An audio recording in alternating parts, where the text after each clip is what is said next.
嗨，大家好，我是坦平叔，带大家真正的中国。今天是2024年11月21号，这一期咱们继续聊聊恒大清盘，聊聊中国的房地产。咱们先看房企的消息，正在渡劫的碧桂园现在又在出售自己的资产，增加自己的流动性。这一次根据媒体报道，一栋佛山的地标性5星级酒店佛山希尔顿酒店被挂牌出售资料显示，佛山希尔顿酒店位于佛山地处山新城 CBD 最核心地段，为碧桂园城市花园综合体项目一部分。这个碧桂园作为这个碧桂园的这个首一个城市综合体项目，这个佛山希尔顿酒店碧桂园下了重本现在该项目转让价格15亿，目前出售前景未明，因为现在酒店行业也在面临着冲击疫情之后，这个酒店行业一直没有恢复。你说这个酒店行业，大家应该就想到万达呀。那万达多少个5星级酒店全部打包给了这个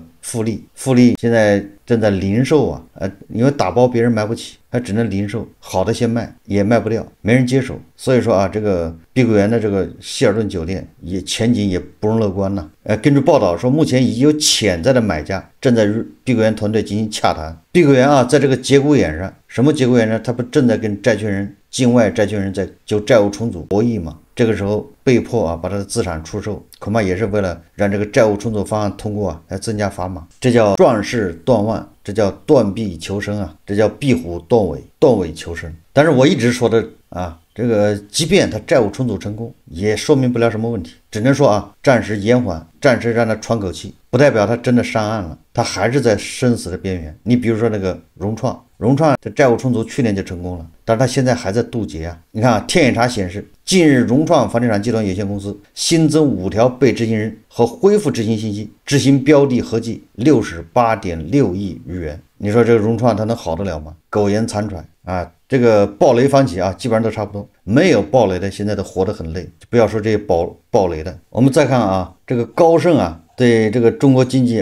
又发表了自己的见解。这个财新周刊报道他说高盛预计特朗普对华实际加征关税或提高 20%， 对中国经济拖累小于房地产。这给人感觉好像是个利好消息因为特朗普自己说了要加征 60%什么时候加征他都没说。那现在如果说他只加 20%， 感觉好像也是不过一劫这个我记得以前这个管理上面的厚黑学大家恐怕也听过这种故事老板说要降薪，对吧？先宣布先放风公司要全员降薪 30%， 这大家一听之后就非常生气焦虑，对吧？各种不满，诅咒，对吧？骂这个老板。后来经过一段时间之后，突然正式的降薪文件下来了，只降 10%， 这些人开始欢呼老板万岁，老板太仁义了，太好了。就我感觉是不是有点这个意思在里面？当然了，这个高盛说的也不一定对，特朗普到底加多少谁也不知道。这高盛这么说的他说2024年出口成为中国经济增长的重要支撑。美国下一任总统特朗普加征关税如何影响中国经济？高盛首席中国经济学家尚辉分析他说美国对中国出口商品的实际关税税率或提高 20%，20个百分点，说中国短期内可通过贬值，就是人民币贬值向其他地区的出口来应对，但长期来看还是需要扩大内需。这个路透社11月20日发布的对经济学家最新调查显示，他说美国可能在2025年初进口自中国的产品征收 40% 的关税。高盛全球经济团队最新预测的基准情景是，新加征的关税主要针对2018到2019年美方清单1-3的商品上，主要为中间产品、资本品，而不是消费品。他说这样带来实际关税税率20个百分点的提高。人家说的还挺有道理，不是所有的关税都加，不是所有的商品都加关税，而是对某一部分这个清单里面的加 40%， 那就实际上只相当于加了 20%。不管加多少总之这不是好现象都是利空给咱们正在恢复的这个经济正在爬坡过坎，这个经济又增加了这个负担。这个9月底的这个楼市新政已经过去了，热热闹闹的10月，对吧？相关数据也都出来了。那这个楼市到底是什么情况？有没有稳住？该不该买房？房地产有没有回暖？现在是众说纷纭公说公的，婆说婆的。我看了一下这个经济学家马官远，他说房地产回暖了，而且有2个信号，大家看视频。房地产市场目前回暖，其实有2个非常明显的标志。第一个是按照国家统计局发布的10月份70个大中城市房价的统计数据，10月份新房环比上涨的城市数增加到7个，二手房环比上涨的城市数增加到8个，而且这个特别重要的是，二手房环比13个月以来首次由跌转为上涨。大家知道，二手房其实在整个房地产市场上，它是最重要的一个指标。因为新房其实，比如说每个城市每个月上的楼盘不一样，这个月上的是豪宅，下个月上的是普通的房子，你看的房价变化就会不一样。但是对整个市场本身很敏感，所以二手房10月份二手房的价格环比上涨，而且是13个月以来的第一次，这是一个比较明显的一个信号。第二个就是我们看这个在70个大中城市里边，环比上涨的城市，除了这个我们讲这个一线城市首次环比上涨之外，更重要的是什么？更重要的是除了我们讲一线城市，还有剩下几个城市，比如说现在根据国家统计局的统计，10月份总共有8个城市二手房价格环比上涨，这8个城市本身都是热点城市。你比如说北京环比上涨，10月份环比上涨了1个百分点，这1个百分点其实很高的，放在国家统计局70个大中城市房价数据里边，大家去看很高，相当于1年涨多少？12%。北京还有杭州，还有这个重庆，还有成都，还有上海以及厦门、武汉，这8个城市二手房价格环比上涨，我觉得这个信号非常明确。第二个信号是什么？我们一直讲的，随着房地产税收政策的到位，那么这一轮房地产一揽子政策基本出台了。基本出台以后，我们看到整个效果不错。当然效果不错的主要原因在什么地方？我们看到政策本身确实来回应市场的关切。过去我们的政策虽然不断的在出政策，但是这些政策要么力度不够，要么是什么这个拖的时间太长，导致整个市场失去了耐性。这次我们看到从9月底到最后，房地产税收政策出台，一揽子的政策不断的在出这2天我们也看到这个北京、上海、深圳应该说以比较快的速度取消了普通住宅与非普通住宅的标准。我们看到随着这个税收政策的落地，整个市场的活跃度也在上升。有很多人现在去买房，发现砍价不容易了，发现这个银行在利率层面慢慢的在往上调，我觉得这是市场回暖的比较重要的信号。所以我觉得每个人除了这些热点城市，每个人应该去关注自己城市市场的变化。我们现在因为在整个这个互联网上情绪化的声音特别多，乱七八糟声音特别多，如果你真正是一个需要房子的人，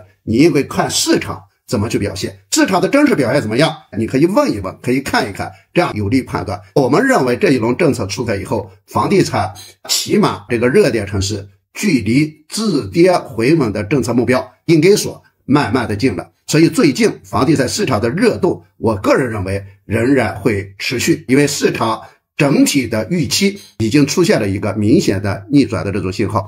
我个人认为作为经济学家马官远有点乐观了，他认为现在房地产回暖了，而且还2个信号。首先一个他说这个统计局给出数字，10月份70个大中城市房价统计数据二手房房价上涨的城市有8个，而且是13个月以来首次由跌转涨。他认为这个非常重要，也是个比较明显的信号。我个人认为他这个太乐观了。就我们假设统计局公布的数字都是可靠的、可信的，那也是因为9月份下跌过快。这咱们在以前节目反复强调，为什么9月底突然出台那么多措施，重拳出击，然后叫连环招10月份也出台什么化债方案，就是因为9月份的数字太难看，掉得太厉害，影响今年整个 GDP 5%的完成，所以出台了一系列的这个救楼式措施。在这种情况下，10月份有那么几个城市二手房反弹了一点，这个有什么奇怪的呢？实际上你应该认为这是没有达到预期，对吧？只有8个城市，70个城市里面只有8个城市反弹，而且这种反弹大家记住就跟这个炒股一样的，炒股就是你前面如果是暴跌的话，跌得太快，后面出现小幅反弹，这有什么不能理解的呢？这是下跌过程中的反弹，至少你要不能以1个月的数字来判断，你至少要看3个月。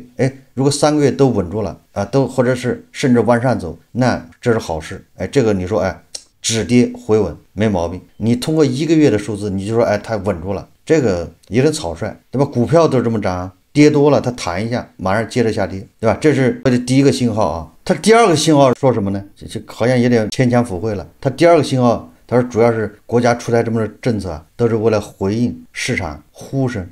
政策回应了市场的呼声，这个就是楼市企稳的一个信号。就是我们韭菜说啊，这个存量按揭贷款利息太高，给它减一减，对吧？首付太高，给它减一减，按揭贷款的利息高了一点，再给它调低一点。你限购了，很多专家说你别限购了，政策马上开始放松，很多地方不限购。他就是说啊，政策回应了市场的关切。还有房地产的税费，对吧？交易的税费、增值税等等，就是认为这么多措施啊一起出台，就是让市场恢复了信心，就大家觉得啊这个市场又有信心了。你比如说这个取消普通住宅、非普通住宅这个区别，就这些啊。我觉得这个从哪说起呢？如果把这个当做一个回暖的标志，那纯粹是这叫什么为赋新词强说愁啊，非要凑个数啊。你反过来看啊，你作为这个预期来说，就是预期管理很重要啊。作为预期来说，你现在子弹打完了，大家觉得你的子弹打完了，你后面还有什么招呢？对吧？你的那个工具箱里面工具都用完了，你现就剩眼罩、口罩了，反而这叫利好出尽是利空啊。大家想想是不是道理啊？就是那你后面你比如说吧，广州，我们以广州为例，它是一线城市，它连户籍都放开了。那现在有广州想买房的人，刚需他就等，为什么呢？你后面还有什么招啊？你没招了。如果现在房价还稳不住，那后面它只能是叫自由落体，因为你没招了，你还有什么招啊？那只能发购房券，那发购房券人家更愿意等了，对吧？这叫预期管理，就人家知道你后面没招了。现在有招的就是北京和上海，政策还没出完，对吧？它限购还没放开嘛，你其他地方都没招了。所以我觉得啊，这个你现在说房地产回暖，而且说这两个信号都理由不充分了，太勉强。实际上啊，这个房地产能不能止跌回稳，它有几个方面，对吧？你不用看这什么政策啊，这个什么统计局的数字，你看一个月没有用。政策嘛，它出发点都是好的，出台政策都是希望把这个楼市让它稳住，愿望是好的，但是结果呢，这叫不以人的意志为转移。就我们都希望它好，有什么用呢？你光希望它好，你自己不掏钱去买，大家把口袋捂得紧紧的，那它能稳得住吗？其实房地产这东西没有那么多玄的啊，为什么大家都能评论几句呢？对吧？你稍微有常识的人都能在房地产这儿发表一下自己的观点，都是大差不差。反而那些天天抠数据的啊，那都是掉进数据的陷阱，因为那数据都是可以造给你看的。你比如说啊，我举个例子，就是10月份啊，这媒体天天报道深圳新房成交，对吧？多少套，对吧？突破1万套，突破多少万套，每天都翻了多少倍，大家还记得吧？但是按照深圳住建部门这个公布的啊网签数据来算，深圳10月份新房只卖了4000套，就是网签4000套。当然了，这个4000套在深圳已经算多的了，因为它以前一个月卖不了这么多，已经对吧？在深圳有所恢复，但是没有那么邪乎，也只有4000套。现在啊，说11月份跟着这个媒体啊中介说的又是1-2万套，你到时候看吧，恐怕也就几千套，对吧？那些数据啊眼花缭乱的，统计口径不一样，说的完全不是一码事，对吧？如果你老是看那些数据，最终就把自己看乱了，对吧？这个房地产长期看人口，中期看土地，短期看这个经济政策。你从长期看人口下降，这是不争的事实，又是一个不以人的意志为转移。民政部网站近日公布2024年3季度民政统计数据显示啊，今年前3季度全国结婚登记475万对，同比减少94万对。研究中国人口问题的独立学者何亚福推算称，中国今年的结婚登记数将写下1980年以来最低纪录，那就预示着明年后年这个人口又是断崖式下跌，对吧？人口这个肯定是个不利条件的。然后我们看供应，对吧？土地就是供应嘛。你现在看看这个库存啊，北京上海这个恐怕还稍微好点，你很多2线城市3线城市，那晚上去很多小区都是黑乎乎的，那些新小区盖完了没人买，卖到猴年马月才能卖得完呢，谁去买啊？对吧？说城镇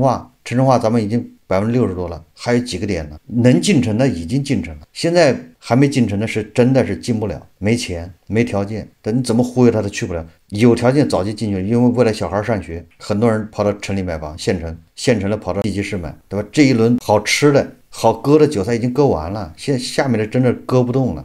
这个不需要看数据，你就看你身边的城市啊，你所在的城市，你晚上出去转一转，有些新的小区，对吧？或者是这2年盖好的小区里面，是不是每栋楼里面可能就几盏灯亮着的？这个房地产的库存啊，它叫去化周期。目前1、2线城市中去化周期最长的是南昌，超过50个月，还有郑州啊也好不了。然后去化周期重的还有苏州、重庆、海口，去化周期最短的是北京、上海、深圳。你看1线城市，对不？所以我们说啊，这个第2个就是中期看这个供求关系嘛，你这中期供求关系能改善吗？根据这个瑞银证券啊估算呢，就是环亚什么数据公司提供的啊，这个房地产库销比，就是80个城市房地产库存和销售的比例，目前还在高位，比2015年还严重。咱们的库销比，无论是80城的库销比，还是全国的库销比，都达到了30，是最高点。这个库销比最火的，就是最低的时候是2017年和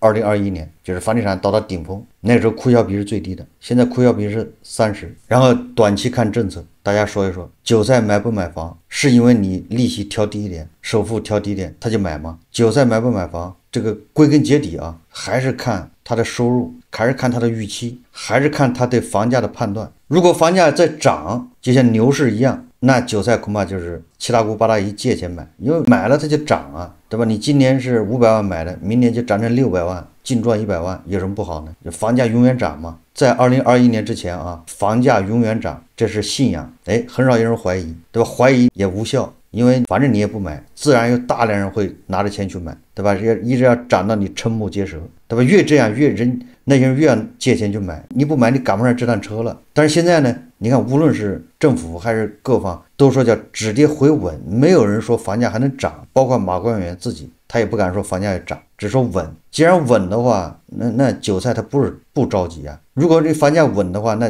影响买房的就是一个收入了。我有钱我也愿意买，没钱那我就不能买。所以说跟韭菜收入也有关系。我们假设啊，大家都认可房价稳了，不跌了，那剩下的就是，对吧？你条件达到了，你有钱了，你就买。你认为你未来收入会越来越多，对吧？你不会失业，你就买。但是现在问题是呢，经济形势好吗？韭菜的收入改善了吗？后面还来个特朗普风暴，你说楼市稳了，你这属于自欺欺人呐！大家的未来预期更差了，更得勒紧裤腰带。现在啊，你只能把它理解成下跌过程中的一次小小的反弹，而且这只是1线城市啊，你其他的城市它没有弹，对吧？还在下跌过程中，你就理解成啊，就像股市一样，下跌过程中下跌的太快了，龙头股反弹，那垃圾股继续往下跌，不就这道理吗？我一直认为啊，你现在顶多能说北京、上海这2个地方回稳了，就这个你还不能说的那么死，为什么呢？因为北京、上海即便是回稳啊，它有的地方在涨，对吧？有的位置好的楼盘说不定还在涨，但是很多地方都在跌啊。就同样是北京，不是所有的房子都涨，对吧？很多区域恐怕还在跌呢，也是无人问津呢。好的楼盘、好的地段，它恐怕还要涨。所以我一直说啊，你北京、上海的刚需啊，现在比较焦虑，是上车呢，还是再等一等？其他地方的人就等就完了，越等对你越有利，对吧？边走边看。现在说回稳、回暖，都言之过早。这个经济这东西，它不能以意志为转移啊，不是说你想怎么样，你越想怎么样，就有可能反着来，对吧？你得遵守它的客观规律。实在不行，你可以参照一下香港啊，对吧？有例子在那儿。香港今年2月份全面撤辣，它是什么一个走势？人家是面向全球的，对吧？全球投资者都可以去买房，它稳住了没有？这个房地产啊，一旦暴雷，它这个出清周期啊，每个10年8年，你就别想，没那么容易。如果从恒大暴雷开始算起，你到现在也才3年，你后面还有好几年呢。出清什么呢？出清就是那暴雷房企的债务。暴雷房企的债务到底多少啊？我们只能估算呢，你又不能相信他的报表。那恒大的报表是造假的，他自己说他负债是2万亿，那他隐性负债呢？或有债务呢？那么加到一起，说不定隐性负债一般的就是他就是表内负债的恐怕是1倍，就2个差不多。你想他有多少，对吧？你想那些房企这些债务要出清，哪那么容易啊？不得伤筋动骨啊！这个野村证券说咱们是现在啊在建的那房子，如果全部建完，有1亿套。我记得有这个数吧，但如果是你按100平米啊一套房1亿套，好像是我记得数叫93万亿，对吧？你按1万1平米，100平米一套房，那不就是1亿套吗？这是天文数字啊，你怎么消化啊，对吧？这个天量的这个房子在等着，你还指着房子回暖，这太乐观。明年这个时候，对吧？再来验证。现在这个房价，明年再看还显得挺高。这个中指研究院这个数据啊，他说2024年10月百城，哎呀，这个100个城市二手住宅平均价格14360元每平米，环比下跌0.6%，对吧？100个重点城市10月份二手房价格是下跌0.6%。如果你说北京、上海啊，这个深圳这些城市还在涨，那你就知道另外那90多个城市那不都跌成渣渣了？整个的房价是在跌的嘛？完了，你北京、上海还在涨了1%，那你说其他的跌得多惨？全国50个城市住宅平均租金是5.9元每平米每月，环比下跌0.63%，同比下跌3%。10月住宅租赁行业逐渐步入传统淡季，市场需求回落，重点城市平均租金小幅下跌。我们再看一个新闻啊，这是11月20号，深圳市保障署启动7个保障性租赁住房项目租工作，就是保障房要租了，它这个是面向符合条件的市民配租，租金按照市场参考租金的60%确定。此次是深圳首次由政府组织面向个人配租保障性租赁住房。本批次配租认租时间2024年11月20日到11月29日。有意申请的市民朋友可以在市住建局官方网站提交认租申请。就是说它是周边这个市场价的6折，就租给你。大家都知道啊，这个现在本来是这个租金比房价租售比啊，就达不到这个银行存款，就或者是差不多，贷款利息的覆盖不了。如果他在租金打个6折，那就相当于你收的这个租金啊，银行利息你根本覆盖不了，就不要说你本身保障房管理还要成本吧，还要人员吧，有编制吧，那你说这是多大的一个窟窿啊？也就是你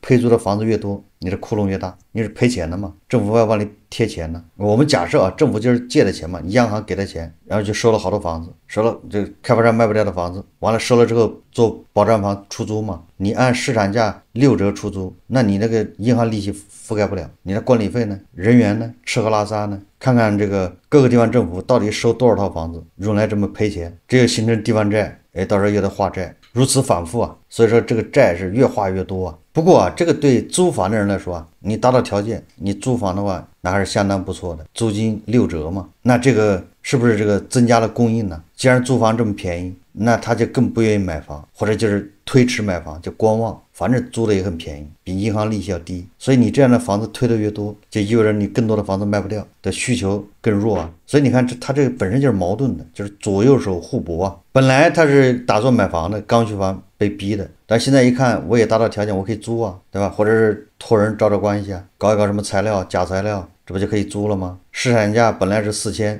这个一套房子，现在只要2400，那多舒服啊！为什么急着买呢？所以你看这个它本身就是抑制房价，所以还说这个房价要回暖还要涨，是想多了。好，这期节目我们就聊到这里，感谢大家收看。如果喜欢我的节目，欢迎订阅转发，也可以在下方留言评论，谢谢大家。